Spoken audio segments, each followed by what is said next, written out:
Assalamualaikum warahmatullahi wabarakatuh. Alhamdulillah, pada pertemuan kali ini kita masih diberikan kesehatan. Pada pertemuan kali ini kita akan memasuki KD yang grade 3.2 dan 4.2, yaitu menganalisis konsep pertumbuhan ekonomi dan pembangunan ekonomi serta permasalahan dan cara mengatasinya. Sebelum kita memulai pembelajaran pada kali ini, alangkah baiknya kita memulai dengan bacaan basmalah bersama. Bismillahirrahmanirrahim.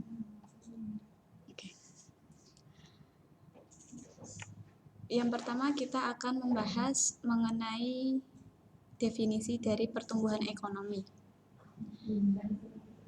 Pertumbuhan ekonomi adalah proses perubahan kondisi perekonomian suatu negara secara berkesinambungan menuju keadaan yang lebih baik selama periode tertentu.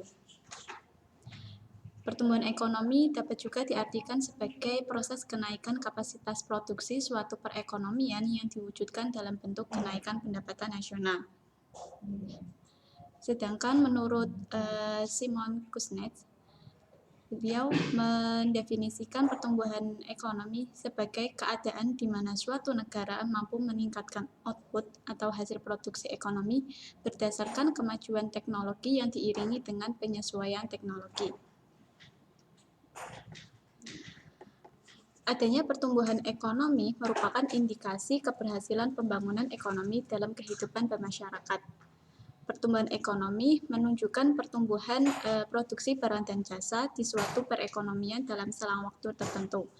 Semakin tinggi tingkat pertumbuhan ekonomi, maka semakin cepat pula proses pertumbuhan output wilayah, sehingga prospek perkembangan wilayah semakin baik. Dengan diketahui sumber-sumber pembangunan ekonomi, akan dapat ditentukan sektor prioritas pembangunan. Hal ini menunjukkan 3 komponen yang berkaitan satu sama lain dalam hal meningkatkan pertumbuhan ekonomi, yaitu peningkatan produksi negara, kemajuan teknologi untuk meningkatkan produktivitas, dan penyesuaian teknologi yang terbuka dalam menerima teknologi baru.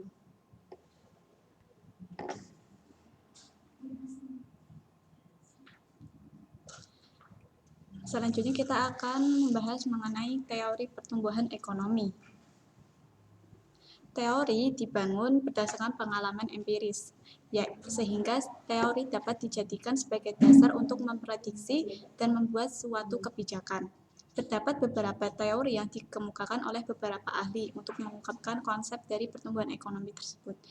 Nah, secara umum, teori tersebut antara lain yang pertama, secara umum ada 3 teori, yaitu teori klasik, teori neoklasik, dan teori historis. Yang pertama kita akan membahas mengenai teori klasik.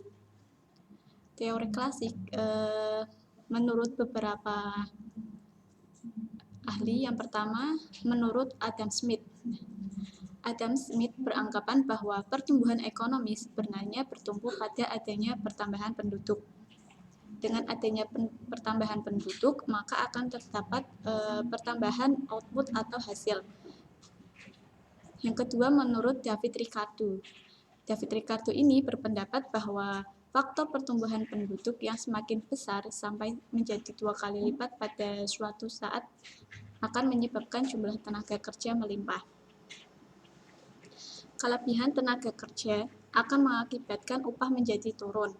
Upah tersebut hanya dapat digunakan untuk membiayai tarif hidup minimum sehingga perekonomian akan mengalami kemandegan atau stagnan. Selanjutnya kita akan membahas teori yang kedua, yaitu teori neoklasik. Yang pertama menurut teori Joseph Schumpeter. Joseph ini mengemukakan bahwa pertumbuhan ekonomi suatu negara terjadi jika para pengusaha mengadakan inovasi dan mampu mengadakan kombinasi baru atas investasinya atau proses produksinya. Yang kedua, teori Robert M. Slough. Pertumbuhan ekonomi merupakan rangkaian kegiatan yang bersumber pada manusia, akumulasi modal, pemakaian teknologi modern, dan hasil atau output. Adapun pertumbuhan penduduk dapat berdampak positif dan dapat berdampak negatif. Oleh karenanya, menurut Robert M. Solow, pertambahan penduduk itu harus dimanfaatkan sebagai sumber daya yang positif. Yang ketiga, teori Harold Domar. Nah, menurut teori ini, modal harus dipakai secara efektif karena pertumbuhan ekonomi sangat dipengaruhi oleh peranan pembentukan modal tersebut. Teori ini juga membahas tentang pendapatan nasional dan kesempatan kerja. Yang ketiga, teori historis. Nah, teori historis ini dikemukakan oleh beberapa ahli. Yang pertama, menurut Frederick List. Frederick List ini membagi tahap-tahap pertumbuhan ekonomi yang dialami suatu negara berdasarkan teknik produksi dan cara-cara masyarakat dalam memenuhi kebutuhan hidupnya. Tahap-tahap pertumbuhan ekonomi menurut Frederick List digambarkan bertingkat-tingkat seperti tangga, sehingga teori ini dikenal juga sebagai teori tangga. Nah, ini merupakan tahapan pertumbuhan ekonomi menurut Frederick List. Yang pertama, tahap pertama masa berburu dan mengembara.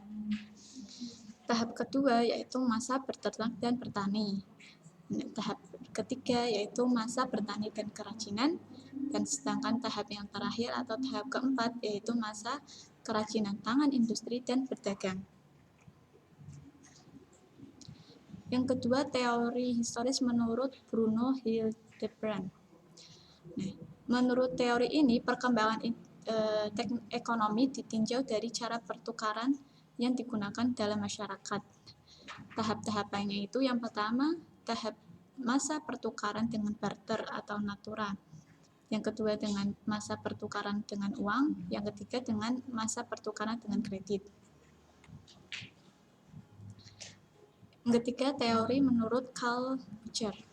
Nah, pada teori ini perkembangan ekonomi ditinjau dari jarak antara produsen dan konsumen. Nah, pada tahapan teori ini yang pertama tahapan yaitu rumah tangga tertutup. Yang kedua rumah tangga kota, yang ketiga rumah tangga bangsa, yang keempat rumah tangga dunia.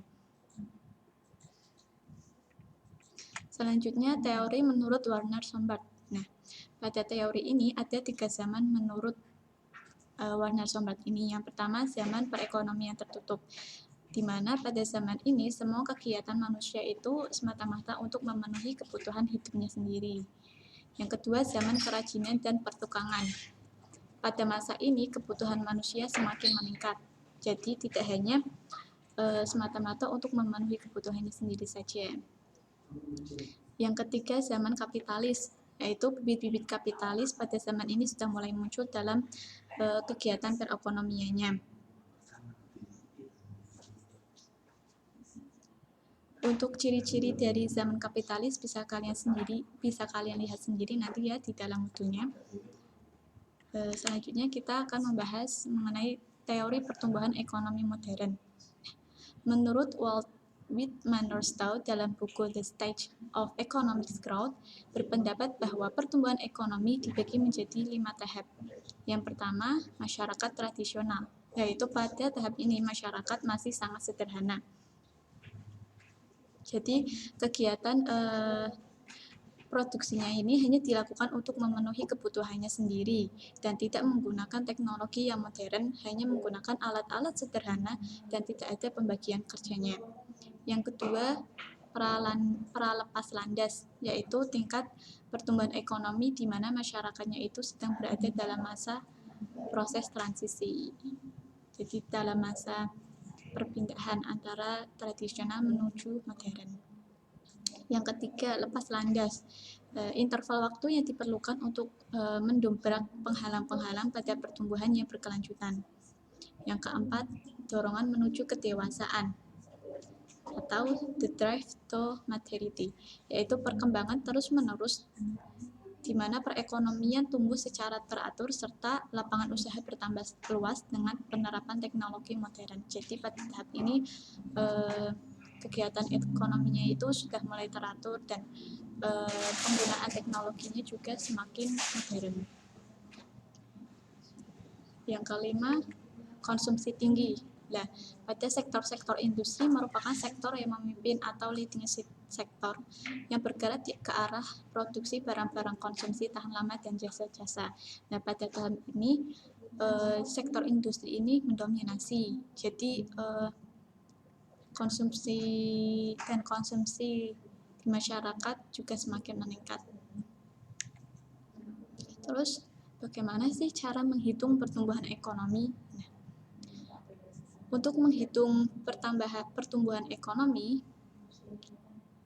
kita dapat menggunakan rumus yaitu dengan GNP tahun sekarang dikurangi dengan GNP tahun yang lalu dibagi dengan GNP tahun yang lalu dikali dengan 100%. Nah, contoh kasusnya yang pertama, GDP negara X tahun 2008 adalah 160 miliar US dollar dan nilai GDP tahun 2019 sebesar 168 miliar US dollar. Dengan demikian, pertumbuhan ekonomi yang dicapai negara X adalah. Terus bagaimana cara menjawabnya? Dengan menggunakan rumus yang tadi, yaitu GDP tahun sekarang dikurangi dengan GDP tahun lalu dibagi dengan GDP tahun lalu dikali 100, maka cara menghitungnya yaitu kan tadi GDP tahun 2018 adalah 160 miliar, sedangkan untuk GDP tahun 2019 adalah 168. Jadi kita masukkan ke dalam rumusnya, yaitu GDP tahun sekarang, yaitu berarti yang 2019, terus dikurangi dengan GDP yang tahun lalu, yaitu tahun 2018 ya, terus dibagi dengan GDP tahun yang lalu, yaitu GDP tahun 2018, dikali dengan 100%, yaitu jadinya 168 miliar US dollar dikurangi dengan 160 miliar US dollar dibagi dengan 160 miliar US dollar dikali dengan 100%. Hasilnya yaitu 0,05 dikali dengan 100%, hasilnya adalah 5%. Jadi tingkat pertumbuhan ekonomi negara X pada tahun 2019 adalah sebesar 5%. Nah, inilah pembahasan pada pertemuan kali ini mengenai pertumbuhan ekonomi. Untuk materi selanjutnya pada kali ini akan dibahas pada pertemuan minggu depan. Apabila ada yang kurang paham, kalian bisa tanyakan nanti lewat chat ataupun lewat grup ya. Sekian materi pada pertemuan kali ini. Kurang lebihnya mohon maaf. Mari kita akhiri dengan bacaan hamdalah bersama. Alhamdulillahirabbil alamin. Wassalamualaikum warahmatullahi wabarakatuh.